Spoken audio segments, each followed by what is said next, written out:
Funcionamos. Pero me abriré esto, que es lo que necesito.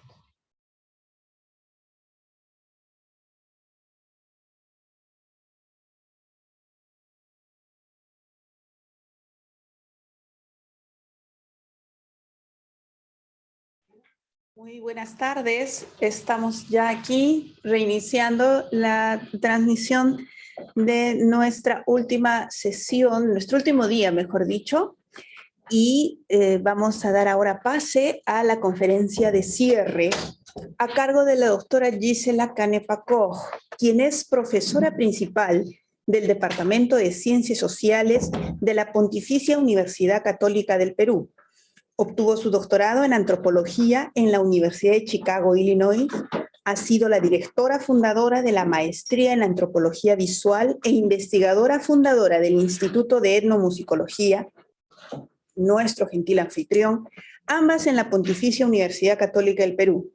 Tiene numerosas publicaciones académicas en el Perú y el extranjero que versan sobre problemáticas referidas a la configuración de identidades regionales y étnicas, relaciones de poder, cultura expresiva, representaciones y cultura visual, entre ellos los libros Antropología y Archivos en la Era Digital, Usos Emergentes de lo Audiovisual, Fotografía en América Latina, Imágenes e Identidades a través del tiempo y del espacio, Identidades representadas, Performance, Experiencia y Memoria en los Andes.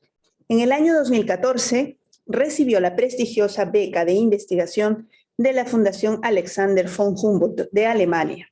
Actualmente investiga sobre el neoliberalismo como régimen cultural, la constitución de subjetividades ciudadanas en los campos de la gestión de marca ciudad y marca país, el rol de las tecnologías digitales en relación a las políticas del conocimiento y la relación entre antropología y archivos. Precisamente dentro de este último campo nos ofrece la conferencia Los archivos sonoros como lugares antropológicos. Gisela, bienvenida. Adelante, por favor. Okay. Ahora sí me escuchan, ¿verdad? Sí. Ya, ok. A ver, ok, listo. Zoila, muchísimas gracias por la presentación. Quisiera empezar agradeciéndote a ti, a Julio Mendívil y a Renato Romero, organizadores de este simposio internacional, por invitarme y darme la oportunidad como antropóloga para compartir algunas reflexiones que tengo sobre archivos etnográficos y archivos sonoros en particular, con un público que es cercano, se dedica al estudio de la música, o está interesado en la música. Entonces, para mí es una oportunidad de entablar un diálogo interdisciplinario, y bueno, espero que las ideas y experiencias que traigo desde la antropología sean de interés para ustedes. Voy a empezar a compartir mi PPT. Acá está. Ahí está. ¿Se puede ver? Sí. ¿Sí? Ok.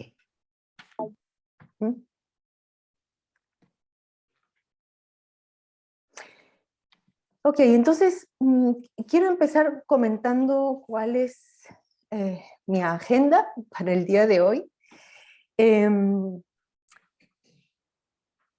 Quiero intercambiar algunas ideas sobre el concepto de archivo y sus recientes redefiniciones y aproximaciones metodológicas en el campo de la antropología.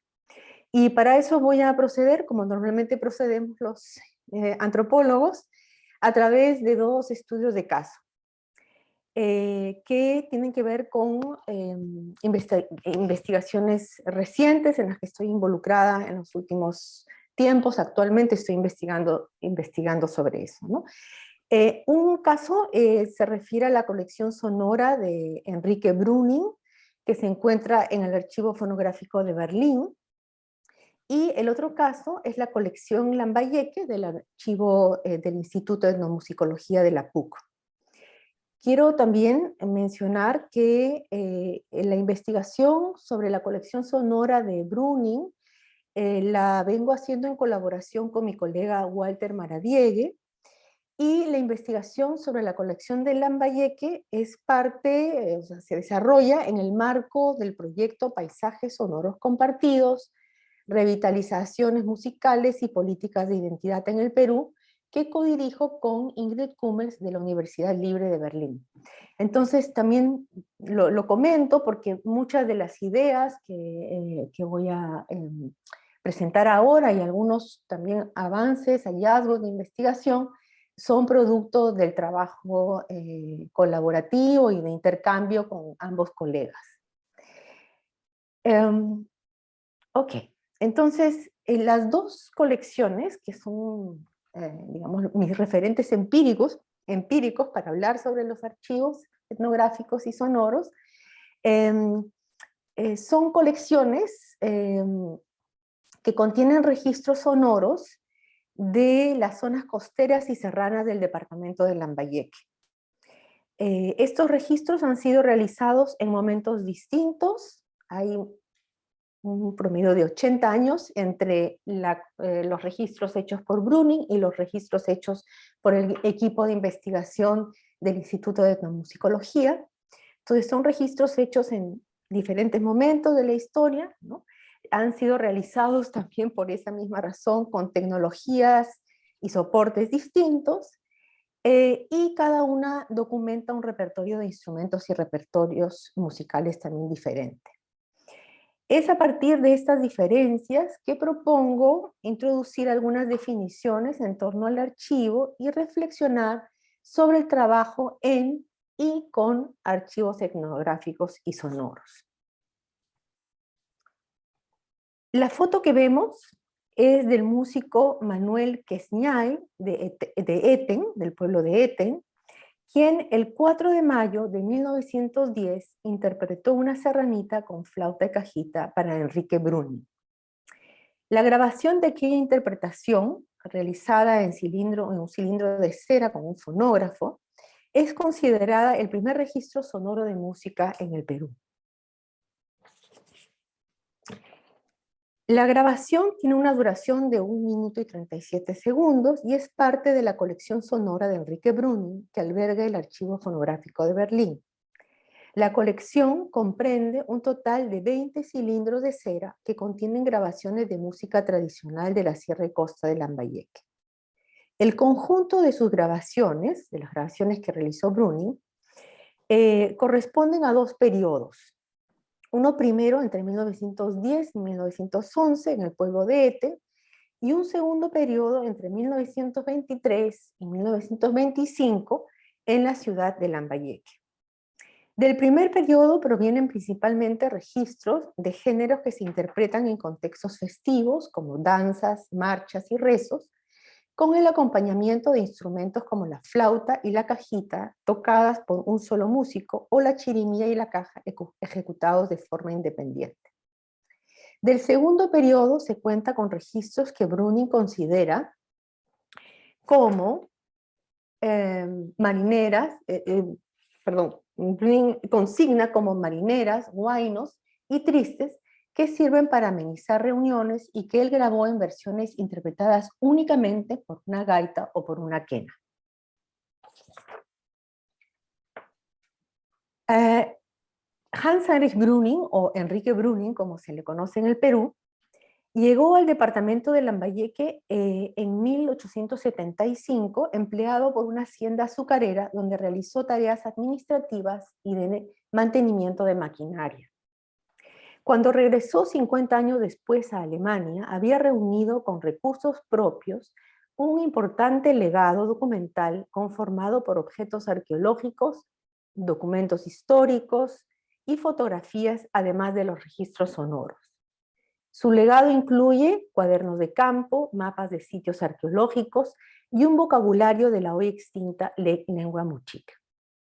Como autodidacta, Brüning se instruyó en arqueología, historia y etnología y lingüística e intercambió correspondencia con destacados investigadores de la época y directores de museos etnológicos en los Estados Unidos y en Europa.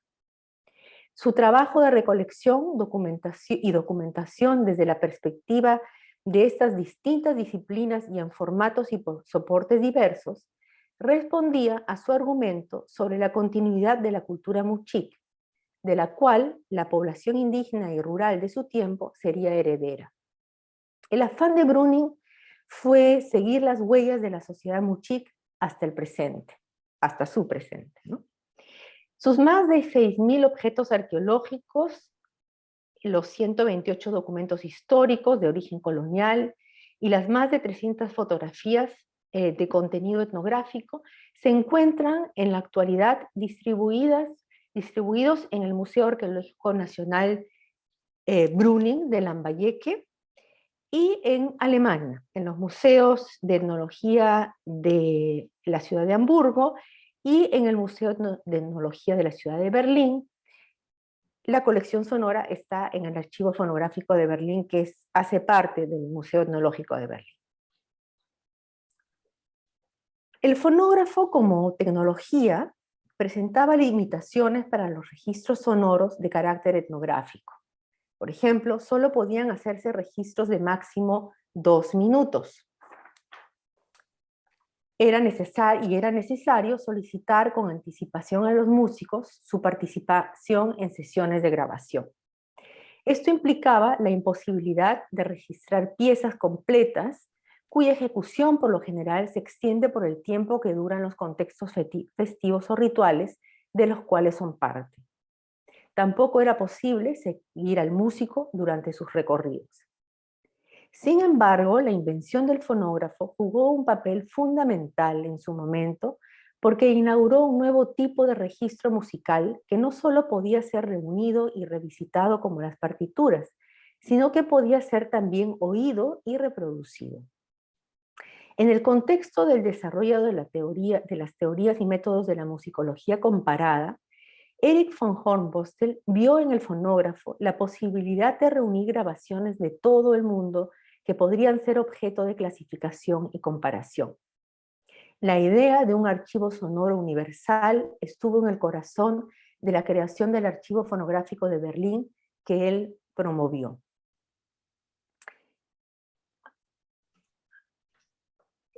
Enrique Brüning y von Hornbostel mantuvieron una correspondencia fluida entre 1908 y 1925.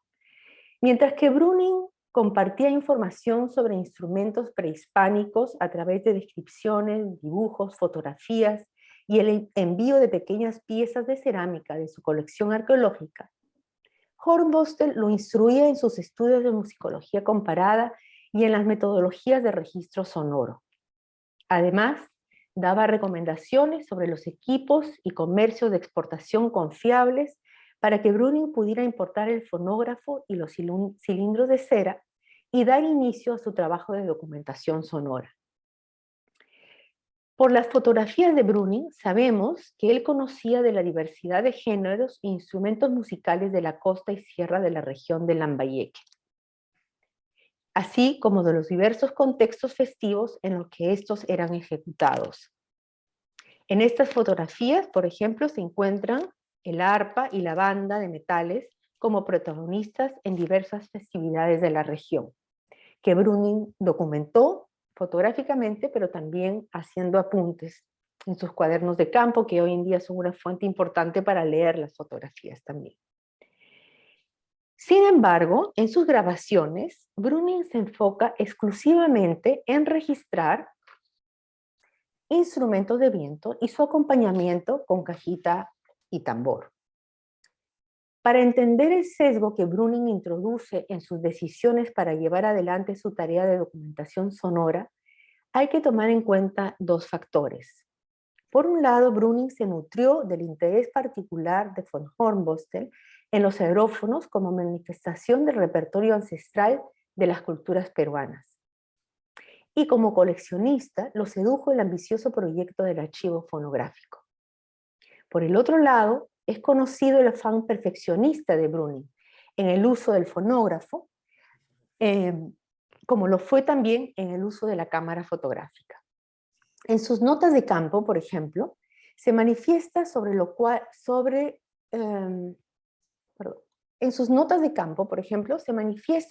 mal que el fonógrafo reproduce los sonidos del cuero de la cajita o los golpes de la baqueta sobre el aro. Hecho que puede haber sido gravitante al realizar grabaciones únicamente de la quena y la flauta, prescindiendo del acompañamiento de la caja o la cajita en su segundo periodo de grabaciones, ¿no? Adicionalmente, las dificultades que presenta el fonógrafo para registrar instrumentos de cuerda o conjuntos instrumentales numerosos deben haber sido decisivos para siquiera intentar grabar el arpa o una banda de metales. Creo que tengo que pasar a la siguiente. Sí. En línea con lo que vengo exponiendo, el trabajo de Enrique Brüning puede ser entendido como un proyecto de etnografía sonora propio y acorde a su búsqueda de las huellas de la cultura muxic en el presente, pero que estuvo influenciado por las posibilidades y limitaciones de la tecnología del fonógrafo y por las agendas científicas de von Hornbostel y el archivo fonográfico. La colección sonora de la que disponemos en la actualidad es pues resultado del afán coleccionista de Brüning y de su voluntad etnográfica, así como de un conjunto de factores y contingencias institucionales, epistemológicas y tecnológicas. La colección Lambayeque. Esta reúne grabaciones de campo de música y danzas tradicionales del Perú que incluyen audios, fotografías y videos registrados entre los años de 1990 y 1991.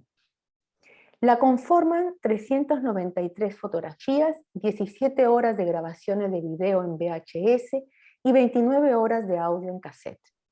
La colección Lambayeque, junto con otras colecciones regionales, integra una parte importante de los legados audiovisuales que conforman hoy el archivo institucional del Instituto de Etnomusicología de la PUC, que alberga además otras colecciones dadas en custodia por instituciones e investigadores independientes.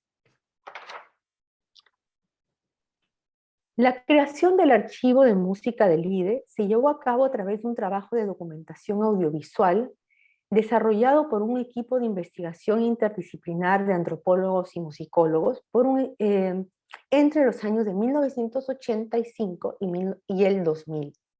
La iniciativa contó con el auspicio de la Fundación Ford en el marco de su programa de preservación cultural. Lo que animaba a la formación de estas colecciones de música tradicional de distintas regiones del Perú fue la urgencia de rescatar repertorios musicales que se encontraban en peligro de extinción y que debían ser preservadas para futuras generaciones. La colección Lambayeque de 1990-91 se crea en este marco. A diferencia de las condiciones en las que Brüning realizó sus grabaciones, la tecnología con la que se contaba cuando se realizó el trabajo de campo en Lambayeque permitía hacer grabaciones de mayor duración y seguir a los músicos espontáneamente durante el transcurso de los eventos festivos. La tecnología de ese entonces hacía posible obtener registros contextualizados y relativamente espontáneos. Estas posibilidades tecnológicas dialogaban muy bien con las teorías y métodos antropológicos que hacía varias décadas atrás habían roto con los métodos clasificatorios y comparativos. Lo que se privilegiaba más bien era el método etnográfico, que exige la presencia del investigador en el campo, la observación participante y la colección de documentación de primera mano. Estar allí y observar los hechos de manera contextualizada eran los principios que guiaban el trabajo etnográfico. Estas posibilidades tecnológicas, los debates antropológicos y la conformación de un equipo interdisciplinario de musicólogos y antropólogos influyeron en la opción por una metodología que consistía en grabar secuencias largas, privilegiar el registro de los repertorios musicales en sus contextos de ejecución y realizar entrevistas a músicos y responsables de la realización de los eventos festivos que complementaran y pusieran en contexto el material sonoro. Adicionalmente, al tratarse de un proyecto guiado por los principios de una antropología del rescate, los contenidos de la colección del IDE llevan sus propios sesgos, resultado de haber privilegiado la documentación de aquellos géneros, instrumentos y músicos considerados tradicionales y en peligro de extinción, en detrimento, por ejemplo, de expresiones como la cumbia norteña, los conjuntos de banda y los conciertos que estaban en pleno auge en esos tiempos.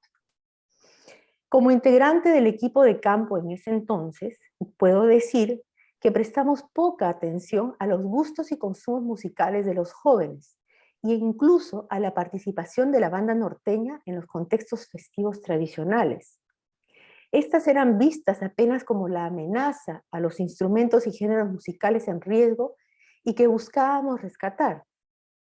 En la actualidad, ciertamente abordaría el trabajo de documentación sonora de manera bastante diferente. Por diferentes razones, Brüning introdujo ciertos sesgos en la selección que hizo para ver qué grababa y qué no, y 80 años después, el proyecto del IDE, con otra tecnología, con otras teorías, introduce sus propios sesgos, ¿no? Eso es importante subrayar.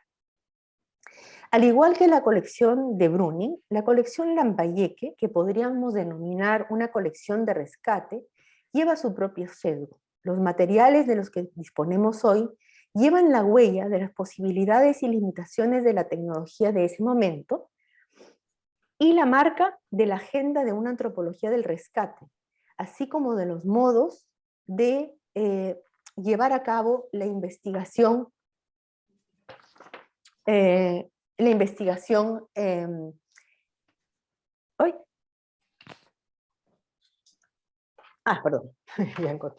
investigación etnográfica de ese entonces.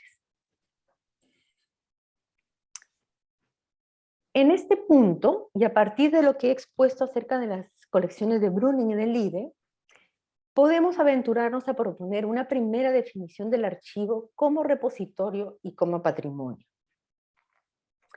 Los archivos son lugares de la ciencia. Como tales, constituyen la infraestructura donde se albergan y conservan documentos que han sido consignados como archivables por su valor científico. Al respecto, Achille Mbembe afirma: no puede haber una definición de archivo que no albergue a ambos, el edificio y los documentos que éste alberga. Mbembe añade: el estatus y el poder del archivo se derivan del entrelazamiento entre edificio y documentos. El valor científico de los documentos no está dado, sino que se construye a partir de las tareas de colección, clasificación y conservación que, como hemos visto, responden a los principios epistemológicos que rigen las distintas disciplinas científicas en momentos históricos particulares. A través del trabajo archivístico, los materiales del archivo adquieren lo que Mbembe llama el estatus de prueba, y Michel Foucault denomina discurso de verdad. Con respecto al archivo, Foucault afirma entonces que este funciona como el aparato discursivo que define lo que puede ser dicho. Por consiguiente, el archivo nunca puede albergar la totalidad del mundo. Es siempre un registro parcial y socialmente construido. Lleva en sí la huella Ay, me estoy perdiendo con mis hojas. Lleva en sí, lleva en sí la huella de las convenciones de las disciplinas científicas. Más que un lugar que reúne conocimiento, el archivo es un lugar de producción de conocimiento, un dispositivo de poder que actúa a través de las prácticas de colección, reunión, clasificación, catalogación y visibilización del material. Los archivos son lugares de mediación tecnológica. Los dos casos que hemos comentado también nos revelan que el archivo lleva en sí la huella de la agencia que los dispositivos tecnológicos ejercen sobre las prácticas de registro, catalogación y, como veremos más adelante, de acceso y circulación. Los archivos son lugares de memoria. Siguiendo otra vez a Membe, en la lucha contra la dispersión de los fragmentos de vida, el archivo los aparta del tiempo y de la vida. El afán del archivo por rescatar y por restituir requiere entonces de una doble acción. Por un lado, el internamiento de piezas y fragmentos en el edificio, y por el otro, garantizar su conservación y accesibilidad. Hay pues una tensión entre su poder fundante y su condición de ruina. Como lugar de memoria, el archivo además genera un sentido de comunidad que se percibe, de una comunidad que se percibe heredera de una historia y una identidad, y de un patrimonio sobre el cual se puede ejercer propiedad. A continuación, me aventuro a plantear ahora, nuevamente desde los dos casos presentados, algunas preguntas de orden antropológico. ¿Qué relaciones sociales construyen los archivos etnográficos? ¿Qué agendas de investigación nos sugieren en la actualidad con la transformación digital, por ejemplo? ¿Y qué retos y responsabilidades plantean estos archivos a los antropólogos y o musicólogos? No, acá. Antropológicamente hablando, el registro sonoro y su posterior incorporación en el archivo etnográfico supone un proceso de descontextualización y recontextualización a través del cual se crea una distancia geográfica, social y epistemológica entre los objetos sonoros consignados como archivables y las poblaciones de donde provienen los registros. Las poblaciones y sus repertorios expresivos, ¿no? La distancia geográfica se refiere al hecho que los registros sonoros que llevan impresa la huella de una performance sonora son trasladados a otro lugar, generando una suerte de separación entre performance y memoria. Mientras que en las sociedades tradicionales el performar es hacer memoria, ¿no? Ahí no están separados, el archivo incluso separa esas dos dimensiones de la performance cultural. La distancia social se debe a que las manifestaciones sonoras, que se caracterizan por ser efímeras y fluidas, son estabilizadas en la forma de registros sonoros que pasan a ser objeto de nuevos usos por parte de otros actores, por ejemplo, para la investigación, la creación de memorias regionales o nacionales, o para su exhibición o publicación. La distancia epistemológica se explica por una doble transformación que resulta de la acción del saber científico que se impone sobre el saber cultural. Por un lado, el repertorio sonoro es objetivado, creando nociones de autenticidad, y por otro lado, el repertorio sonoro local es apropiado al ser puesto en valor como patrimonio regional o nacional. Las múltiples distancias que produce el archivo crean pues también jerarquías y desigualdades en el plano de las relaciones sociales, que se desprenden de una distribución desigual del acceso a los materiales, del reconocimiento como voz experta y de la valoración distinta de los usos del archivo.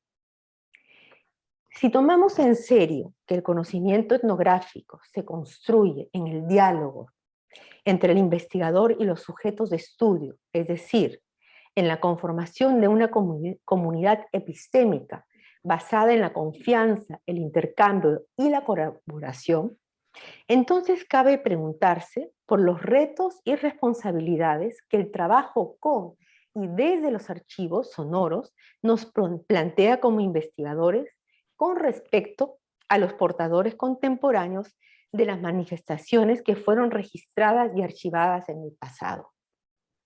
¿Cómo lidiar con las desigualdades que el archivo produce? La agenda de investigación que se desprende de tal reflexión nos invita a explorar las formas concretas en las que se manifiestan la distancia geográfica, social y epistemológica a la que he hecho alusión, así como a indagar sobre los usos contemporáneos de las colecciones sonoras, las disputas por el acceso, el rol de la tecnología digital y las posibilidades de colaboración entre investigadores y sujetos de estudio. En otras palabras, se trata de reflexionar desde lo empírico sobre las agencias archivísticas de los actores involucrados. Retomemos entonces los casos de las dos colecciones sobre las que vengo comentando.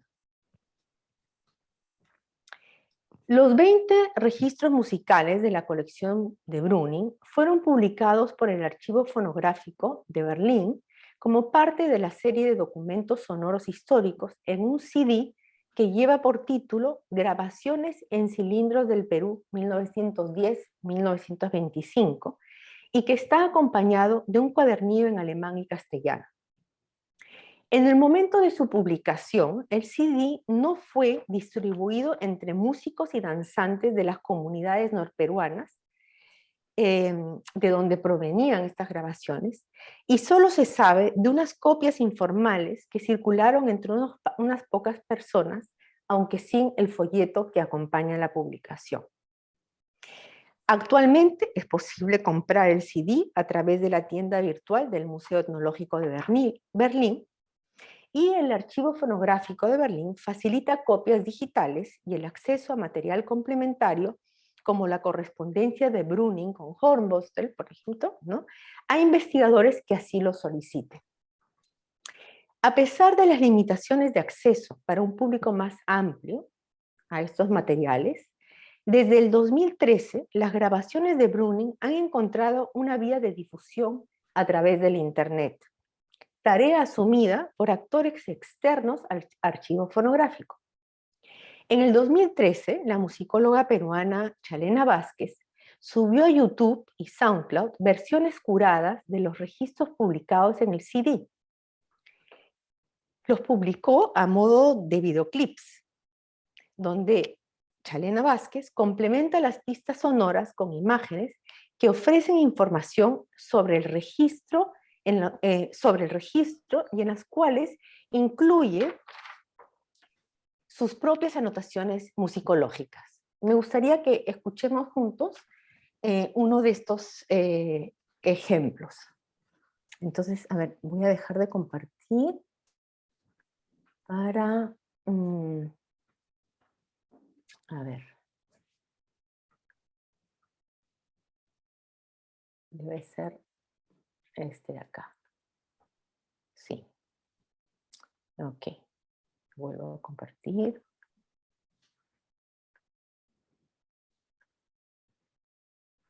A ver, vamos a ver si lo podemos escuchar también.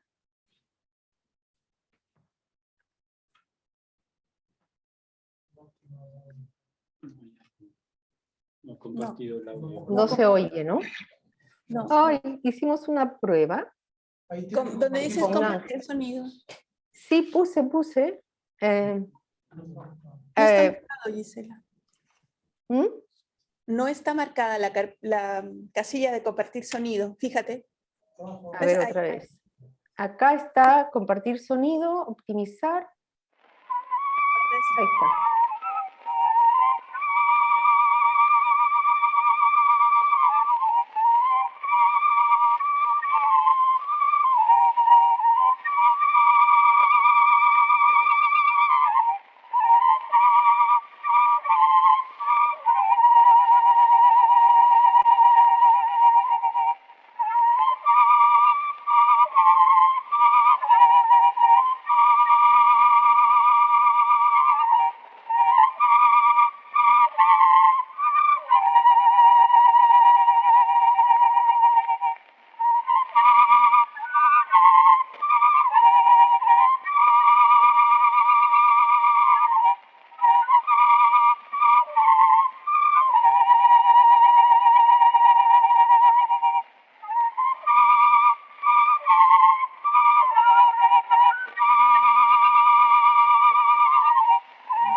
Ok.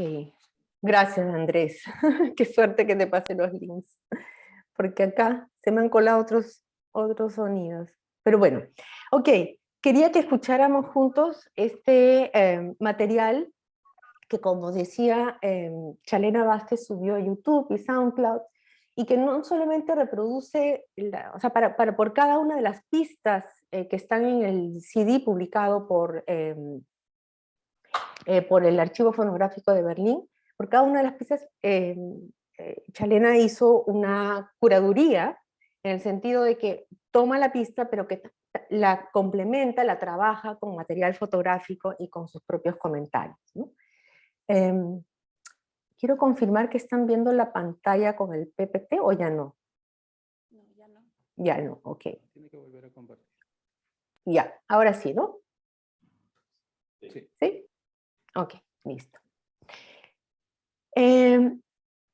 Este año, el grupo musical Tierra Adentro de Lambayeque ha ganado un fondo del Ministerio de Cultura para la realización de conciertos bajo el título Música Tradicional del Norte de Perú, grabada por Enrique Bruning entre 1910 y 1925.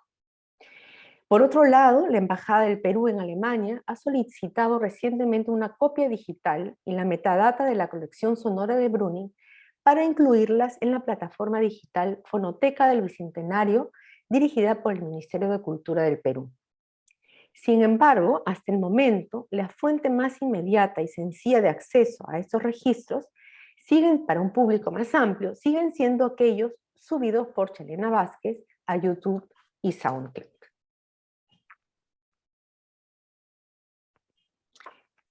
En el año de 1990, yo integraba el equipo de trabajo de campo del IDE y participé en el trabajo de registro audiovisual. En 1993, perdón, en el 2019, no, perdón, sí, en 1990 participé del el equipo de campo. En 1993 tuve la oportunidad de editar el documental Instrumentos y Géneros Musicales de Lambayeque, como parte de la serie de videos etnográficos del IDE, que junto a la publicación de CDs y libros eran parte de su política de diseminación de los materiales del archivo. En el año 2019, regresé a la región de Lambayeque en búsqueda de las personas cuyas tradiciones musicales habíamos documentado hacía casi 20 años atrás, con motivo de la digitalización de los materiales del IDE y la creación de una plataforma de acceso digital a la colección. En esa ocasión, en esa visita del 2019, Martín Granados, actual capataz de la danza de los diablicos de Tucumé, me identificó por la voz, que según sus propias palabras, había oído innumerables veces en el documental que había encontrado en YouTube y que conocía a la perfección. Pude descubrir con gratificación que al menos algunos de nuestros materiales de archivo tenían una presencia, aunque remota, en la región de donde habían salido. También fue gratificante saber que se estaba haciendo usos interesantes con este material, que además eran usos que estaban insertos en las agendas de los propios actores. Además de danzante y mascarero, perdón, aquí quería ver un pedacito del video antes de continuar. Andrés, tal vez mejor si tú me ayudas con eso para no... un pequeño extracto, 1,5 minutos de este documental.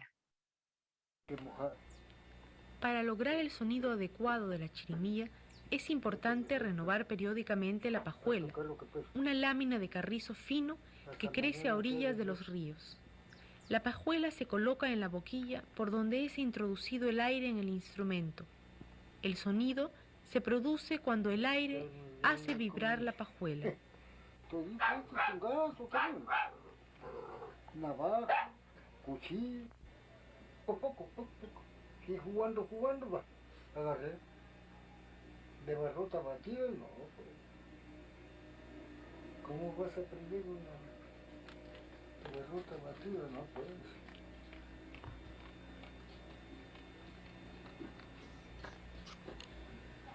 No sé.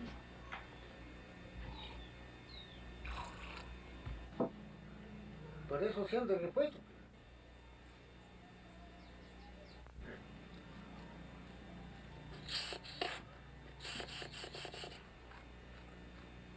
Y como ya ha tocado también está oxidado, pues. La chirimía está hecha de madera de Guayacán, que proviene de la Sierra de Piura y lleva adornos de plata. Mide unos 30 centímetros de largo y tiene 7 agujeros de digitación, uno posterior y 6 anteriores.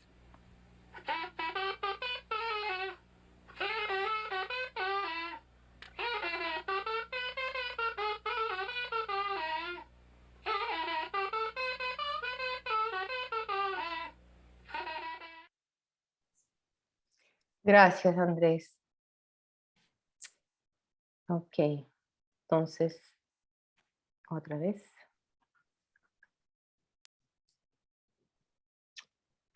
Se ve la lámina, ¿verdad? Hemos vuelto otra vez. Pero, Ok. ¿podría mover la parte del zoom que está cubriendo la diapositiva? En la parte del zoom. Ah, ya. Ok. Me lo puedo achicar. ¿Ahí? Ahí está mejor. Si puede, Ya. que no esté sobre la diapositiva. Ya. Bueno, a ver, déjame ver cómo hago. Ahí está mejor. Ay. No me funciona. ¿Está bien ahí? ¿Por qué no? Sí, está bien. Ya. Ok. Ya. Bueno, me había quedado contándoles del encuentro con Martín Granados. Además de danzante y mascarero, Martín es un gestor cultural que ha estado involucrado en el proceso de la declaratoria de la danza de los diablicos de Tucumán como patrimonio de la nación, así como en la realización de la danza, así como en la revitalización de la danza y la recuperación de la chirimía. Ya en los años 90 observamos que la chirimía fue siendo reemplazada por la quena. En la actualidad, la escasez de chirimías y la falta de intérpretes del instrumento es objeto de preocupación, pero también de iniciativas de revitalización musical. Entre las varias escenas del documental que Martín ha usado para hacer argumentos de autenticidad o para promover la enseñanza de la danza y de la música, se encuentra una escena en la que Victorino Acosta, chirimillero legendario ya fallecido, prepara la pajuela del instrumento, que es la escena que hemos visto. Estas escenas han sido inspiradoras para Martín, quien inició gestiones para importar chirimías desde España. Y ahora hay toda una movida de importar chirimías y tratar de reunir una cantidad suficiente de chirimías para que los niños puedan aprender a tocar el instrumento. En ambos casos, de la colección de Brüning y la de Lide, es posible observar un despliegue de agencias archivísticas que muestran la capacidad de descentrar el poder de los archivos institucionales y sus políticas de acceso, de apropiarse de los materiales y de construirse una voz autorizada para interpretarlos, y de construirse como voz autorizada para interpretarlos. En este punto me detengo nuevamente para proponer una segunda definición del archivo, que tomo de Arjun Appadurai. Las prácticas archivísticas vinculadas a las tecnologías digitales y medios sociales hacen posible liberarse de los saberes y experticias archivísticas que se encuentran, a decir de Appadurai, en la órbita del Estado y sus redes oficiales. Por supuesto, el archivo fonográfico de Berlín, pero también el archivo de la Universidad Católica, son parte de esta órbita del Estado, ¿no? Tales prácticas, además, estas prácticas archivísticas digitales, hacen posible anticipar memoria, poniendo el archivo al servicio de la autorrepresentación, el reconocimiento e inclusión, así como de la reflexión y el autoconocimiento necesarios para aspirar a futuros posibles. Pero Appadurai también nos llama la atención sobre la necesidad de fijarnos o de prestar atención a las estructuras sociales que dan lugar a accesos diferenciados y a la distribución desigual de recursos y experticias relativas a las prácticas archivísticas digitales.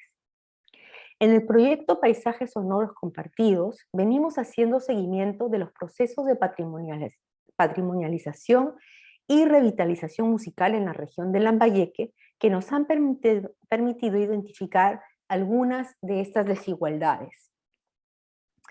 Estas se desprenden de los accesos diferenciados a los materiales del LIDE, en particular al documental que se encuentra en YouTube, pero también tienen que ver con los diferentes niveles de experticias digitales y manejo de redes sociales por parte de diferentes actores. No todos logran acceder a los materiales de archivo y apropiarse de ellos en los mismos términos.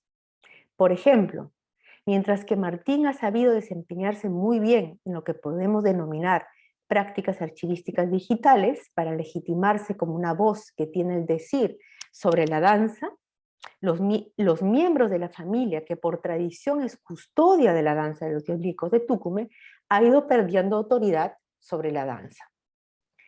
En la actualidad, a través del proyecto Paisajes Sonoros Compartidos, nos encontramos comprometidos en trabajar con gestores culturales como Martín para garantizar su acceso a otros materiales de la colección Lambayeque, que todavía no conoce. Ahora en noviembre vamos a tener un taller y van a venir a la Universidad Católica, es decir, para garantizar su acceso a otros materiales de la colección Lambayeque, que puedan ser útiles para sus proyectos culturales y para compartir saberes y experticias archivísticas. Al mismo tiempo, estamos identificando a actores, músicos y danzantes que han perdido protagonismo en el contexto de la transformación digital y los procesos de declaratoria de patrimonio inmaterial. Nuestro afán es trabajar con y desde la colección Lambayeque para crear comunidades epistémicas que aporten a la superación de las desigualdades en el campo de la performance y gestión cultural de la música y las danzas de la región de Lambayeque. En esta presentación apenas he podido dar algunas pinceladas sobre el tema de los archivos sonoros y la relación, y la antropología de los archivos. Espero haber transmitido el interés potencial que tiene para la antropología y la musicología trabajar con y desde el archivo. Menciono apenas 3 líneas de trabajo posibles. Pensar, con el archivo que nos permite hacer, ¿no? Pensar de manera crítica la propia disciplina a partir de una revisión de sus prácticas archivísticas pasadas y actuales, con el objetivo de anticipar y diseñar su desarrollo futuro. ¿Cómo queremos que sean nuestras disciplinas académicas, ¿no? ¿Cómo queremos que sea la antropología? ¿Cómo queremos que sea la musicología? ¿Cómo pensarlas hacia el futuro? ¿Cómo pensarla con respecto a los retos del futuro, con respecto a las desigualdades sociales, por ejemplo, ¿no? Con respecto a la transformación digital? Para poder pensar eso, considero que reflexionar sobre nuestras disciplinas desde las prácticas archivísticas pasadas y actuales es una manera de entender nuestra disciplina, el desarrollo histórico de la disciplina, el momento en el que nos encontramos y hacia dónde queremos ir. Otra línea de trabajo puede ser entender procesos culturales contemporáneos a través de los usos de materiales históricos, identificando aquellos mecanismos que reproducen desigualdades o crean nuevas. Y una tercera línea de trabajo, abordar el archivo como un espacio para la creación de nuevos intercambios y colaboraciones con músicos, danzantes, gestores culturales e investigadores. Muchas gracias.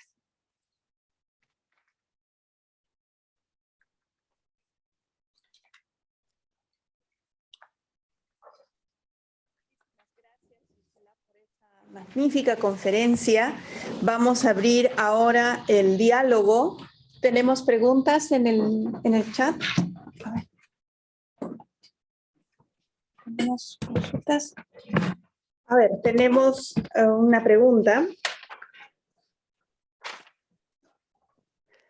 para la doctora Canepa. Estamos tratando de neutralizar la idea de lo prístino. Sin embargo, el pasaje de vientos que nos ha dejado escuchar no contiene la vibración de lo primigenio?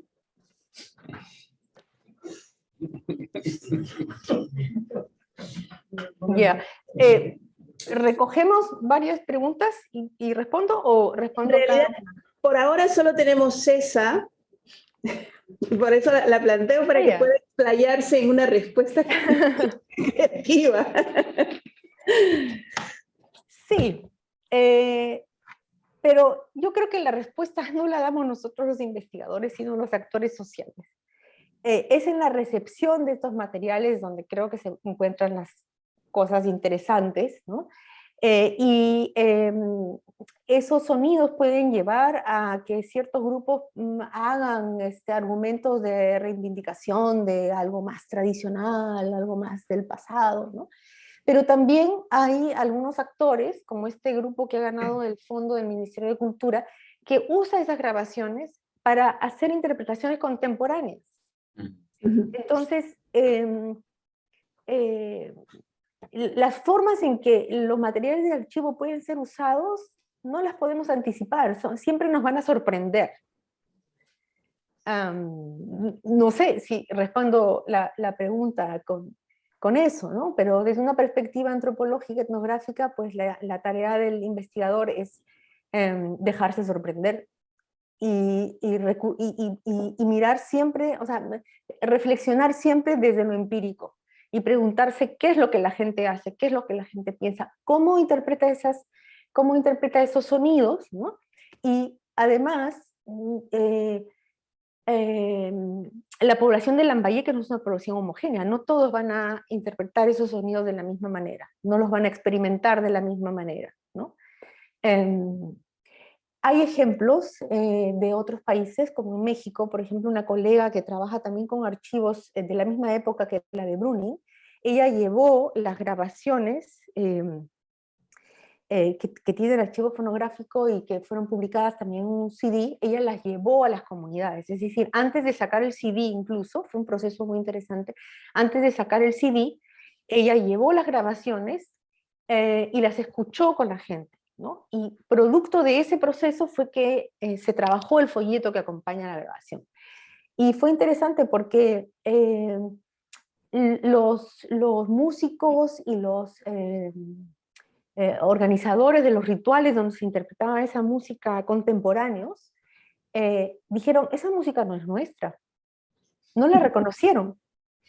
No la reconocieron porque, por ejemplo, duraba 1 minuto y medio, y hoy en día se siguen interpretando esas piezas, pero tienen una duración súper extensa. Entonces, ese pedacito no podía ser reconocido porque estaba fuera de contexto, incluso, ¿no? Entonces puede pasar también que un grupo rechace totalmente esas grabaciones, o las acoja, o las interprete, se las apropie, ¿no? Entonces, ahí hay un montón de posibilidades. Abro la pregunta, Fiore y después Marita, ¿sí? Bueno, yo iba a hacer una pregunta súper básica, súper básica. Gracias, Gisela, por tu presentación. Bueno, yo lo que quería preguntar era, siempre los archivos y las colecciones las compilaciones, los archivos musicológicos, antropológicos, siempre han suscitado un poco de sospecha a veces, ¿cierto? O sea, tenemos los casos, por ejemplo, como los de, gracias Andrés, los de los Lomaxes, ¿no? Que recopilaron muchísima información y luego pues estas bases de datos fueron utilizadas por Moby, por Deep Forest, por un montón de otros grupos que luego utilizan esto y empiezan a pagar regalías y copyright a los Lomaxes, a los compiladores en vez de las comunidades en las que fueron grabadas. Eso ya lo sabemos, pero yo quería saber cómo se da esto aquí en el Perú. Yo no vivo aquí, vivo en otro lado y me gustaría realmente saber si hay algún problema con los copyrights, cómo se da cuando estos archivos, por ejemplo, viajan y sorprenden al investigador, pero se transforman, se apropian, se modifican, se usan. Las comunidades tienen acceso a información de cómo se está utilizando su material. Sí, cuéntanos un poquito más cómo se... Sí, bueno, mencionas un tema en el que no he entrado, que es un tema súper importante, que tiene que ver con los accesos y con los derechos sobre esos materiales, ¿no? Los archivos tienen los mandatos de hacer accesible su material en principio, ¿no? Porque es patrimonio. Y debe estar al servicio de la ciencia y de los públicos, etcétera, ¿no? Este mandato, como tú bien señalas, es súper problemático porque no todas las grabaciones pueden ser utilizadas y pueden ser difundidas de manera discriminada, ¿no? Em, yo diría que en el caso de Perú, la situación bueno, debe haber una diversidad de situaciones, no las conozco todas, pero a grandes rasgos yo diría que entre Lambayeque, que es el caso que yo estoy estudiando, y la Selva Central, que es el caso que está estudiando mi colega Ingrid Kummels, en el marco del proyecto Paisajes Sonoros Compartidos, hay unas diferencias interesantes, porque en Lambayeque lo que encontramos es que la gente quiere que se difunda el material, porque no solamente están interesados en patrimonializar sus diferentes repertorios, ¿no? Sino que hay un afán por convocar a públicos, al turismo, que vayan a la zona, que vean la danza. Ese es el momento que se está viviendo en Lambayeque. Entonces ellos quieren que se difunda el material. Y en principio, las familias, por ejemplo, de los músicos que nosotros grabamos en los 90, la mayoría de ellos ya no viven, ¿no? Pero sus hijos, sus nietos, no tienen ningún problema en que se difundan los videos de sus padres, abuelos, etcétera, ¿no? Porque ese afán de hacer público, ¿no? de patrimonializar los repertorios. En el contexto de la Amazonía es diferente, porque hay repertorios que se tocan solo para ciertas personas en contextos rituales muy específicos. Entonces, más allá del problema, digamos, de propiedad sobre el material y de apropiación de los valores que la circulación de este valores económicos, ¿no? Que la circulación de este material genera, las poblaciones no quieren que circule ese material porque es peligroso, no debe ser oído fuera del contexto ritual o por personas que no son parte del contexto ritual. Entonces, hay una diversidad de razones por las cuales pensar la accesibilidad de estos materiales es súper importante. Y no hay una respuesta única. Otra vez, tenemos que volver a la situación empírica y ver cómo está funcionando para una población o un grupo en particular en este momento. Porque puede ser que de acá a 10 años en Lambayeque ya no quieran tampoco que se difunda, ¿no? Hay una situación que encontramos en Lambayeque, en el pueblo de Eten, que me pareció interesante, porque hay varias familias en el pueblo de Eten que tienen en su casa este negocio de un recreo, donde se ofrece comida típica. Y como Eten es conocido como el lugar de los artistas, muchos de estos restaurantes son decorados con pinturas, de arpas, o tienen arpas antiguas que exhiben en una esquinita del restaurante. Y los más, digamos, los más conocidos son incluso los restaurantes de familiares de arpistas ya fallecidos, pero que eran legendarios en Eten, ¿no? Entonces también decoran con las fotos de sus padres, abuelos, que eran estos arpistas importantes, ¿no? Y lo mismo pasa con el local de la familia de un organillero de Eten. El organillo también es un instrumento que Eten reclama como tradicional. Cuando nosotros fuimos a visitar a esta familia para mostrarle las grabaciones que teníamos de 1990-91, y le contamos que el IDE está digitalizando el material y quiere poner una plataforma de acceso público, ellos dijeron que no querían que ese material se difundiera. Es el único caso donde ha habido una alerta de no queremos que se difunda. ¿Y por qué? Porque ellos quieren usar ese material en su restaurante para hacer una marca de distinción en términos de marketing. Ellos quieren poner esa grabación, ¿no? Entonces, no tiene que ver otra vez con que es peligroso escuchar la música, como puede suceder en el contexto de las poblaciones amazónicas, ¿no? No es el asunto de que otros puedan estar apropiándose del valor económico que genera este material, sino es la preocupación por asegurarse de ser ellos los que puedan tener control sobre los valores simbólicos y económicos que estos materiales generan, ¿no? Pero es el único caso. En términos generales, no ha habido una negativa a que el Instituto de Etnomusicología ponga estos materiales en una plataforma digital, que el material circule, más bien lo contrario, ¿no? No sé qué va a pasar ahora que en noviembre tenemos un taller, tenemos a 10 personas diferentes en términos de género, de roles que cumplen en sus comunidades, etcétera, que nos van a visitar en la Universidad Católica. Vamos a visitar el IDE, van a poder ver los materiales de Lambayeque. No sabemos si viendo el archivo, si estando en la universidad, pues eso genere por parte de ellos otras reflexiones, otras consideraciones que hasta ahora no han tenido. No lo sabemos. Tenemos gran curiosidad de saber qué va a pasar, ¿no? De escucharlos y, bueno, eso. Gracias. Sí. Tú tenías una Yo pregunta. tenía, sí, muchas gracias. Sheila, yo tenía un comentario y una pregunta.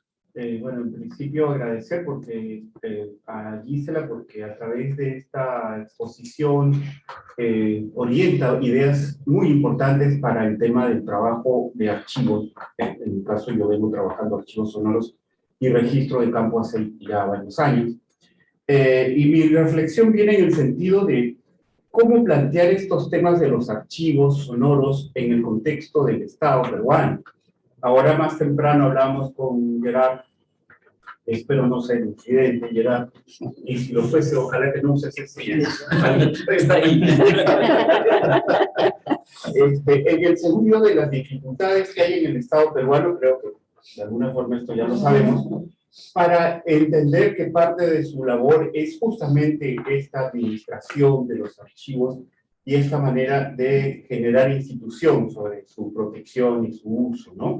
Entonces, quería saber qué reflexión tienes al respecto, Gisela, y además sabiendo que esto siempre es un campo minado, es un tema muy difícil, creo, para el propio Estado. El propio Estado se hace muchos conflictos. Les cuento muy rápidamente, estoy trabajando en el proyecto de fonoteca del proyecto especial bicentenario, justamente, que está gestionando estos archivos de Uyuni, que ojalá se pongan acá gratuitamente. Y hay una... Sí, que dijeron que sí, efectivamente, y gracias también a Julio Mendivi porque nos ayudó mucho a las gestiones. Pero entonces, para no extenderme, simplemente, ¿qué reflexión tiene sobre cómo el Estado podría llevar adelante esto que es también su deber de administrar y manejar los archivos sonoros? Muchas gracias. Uh-huh. Bueno, a ver, de un lado, y también como digamos, integrante del Instituto de Etnomusicología, ya desde 1986 hasta ahora, con momentos donde me he alejado del archivo del IDE y ahora estoy volviendo, ¿no? Es decir, como alguien que investiga y trabaja con un archivo institucional de una universidad, considero que es importantísimo que digamos, que la gestión del patrimonio audiovisual se ha tomado en serio y se ha institucionalizado. Entonces, así como me parece importante que la Universidad Católica haga ese trabajo, y además todavía tiene que hacer más, no hace lo suficiente, también pienso que el Estado tiene que cumplir una función importante en esa dirección, ¿no? Al mismo tiempo, como antropóloga, y siendo también crítica, o digamos mi tarea como investigadora, como antropóloga, es problematizar las acciones de las instituciones, las acciones del Estado, por ejemplo, también tengo mis sentimientos encontrados, ¿no? Porque como he tratado de explicar también en mi presentación, la institución del archivo genera desigualdades de diferente tipo, ¿no? Entonces, hay momentos donde yo digo, la gente está trabajando sola, está haciendo sus cosas, se está apropiando de los materiales, está siendo innovadora, está trabajando, ¿no? No necesita del Estado. ¿Para qué? Y me entusiasma ver ese emprendimiento de parte de los actores culturales, de los gestores culturales, de los músicos, de los danzantes, ¿no? Pero también me doy cuenta que ese ímpetu de los actores sociales es precario, siempre cae en la precariedad, porque no hay institucionalidad. Entonces, por un lado, sí, institucionalidad sí, por otro lado, bueno, una institucionalidad que sea empática con las agendas locales, con las agendas de grupos específicos, ¿no?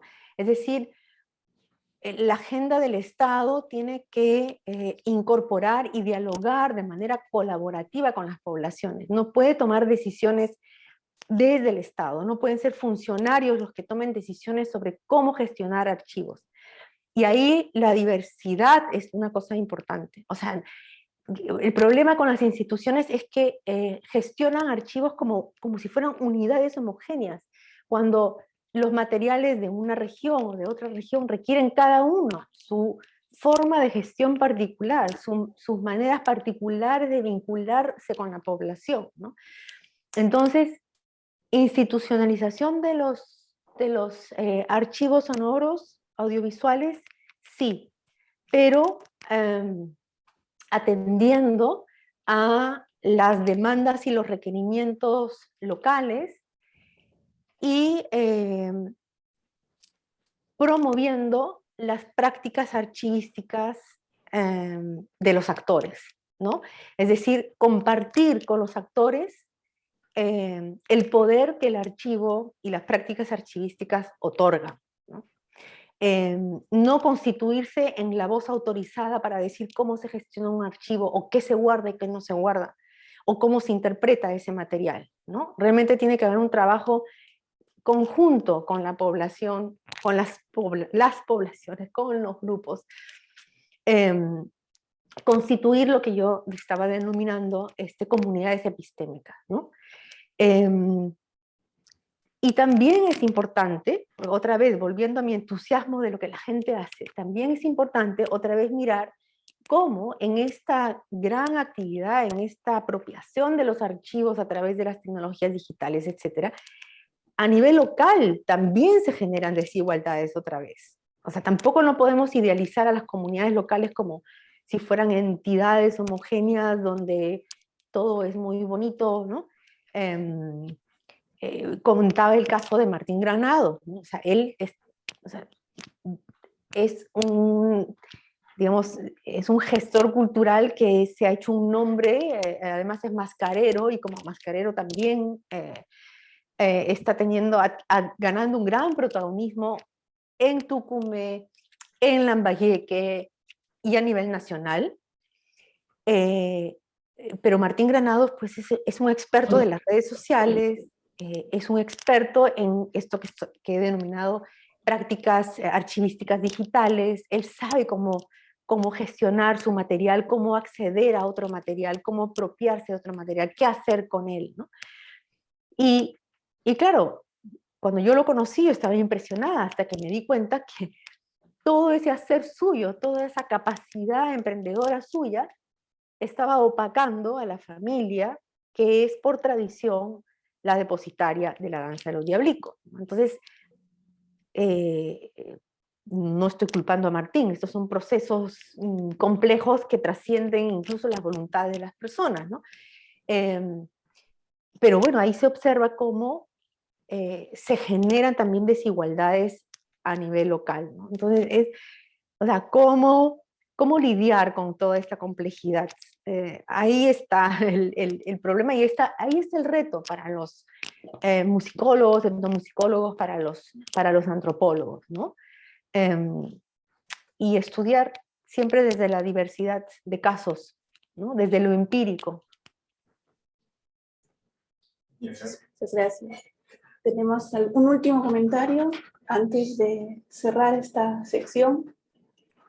Gisela, creo que ha sido muy reveladora tu conferencia. Personalmente me has hecho reflexionar mucho, no solo sobre el problema que tenemos de la sostenibilidad de los archivos, bien sean instituciones públicas o privadas. Quienes hemos trabajado en archivos eclesiásticos estamos acostumbrados a pensar en la permanencia del archivo, pero también en las grandes ausencias que el no tenerlos provoca. Pero a mí personalmente me has abierto muchísimo las posibilidades de un archivo vivo, o sea, del archivo puesto al servicio de quienes puedan utilizarlo, no solamente los investigadores, sino aquellos que producen lo que el archivo colecciona y sostiene. Muchísimas gracias. Un aplauso, por favor, para nosotros.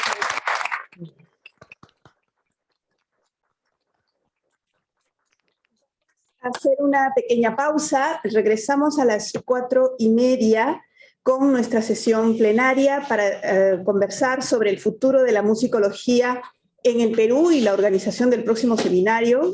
Es una tarea que nos hemos puesto encima ya desde el primer día, pero es hora de decir que esta noche, a las 8 de la noche, clausuramos nuestro seminario de musicología perón y peruanista con un concierto. Nos encontramos en Charangueando con la Cofradía del Charango, Chano Díaz Límaco, Pedro Arriola, Julio Humala, José Mesa y uno de nuestros coorganizadores, Julio Mendívil, que dicen que tocará desde Austria, por lo tanto estará viajando ahora mismo. Esta noche en el Centro Cultural Catatay, Girón Santa Rosa, 360, para quienes gusten acompañarnos en vivo y en directo. La entrada es libre, la salida ya es otra cosa, espero que lo averigüemos entonces. Muchísimas gracias y pasamos a una pausa. Volvemos 4:30.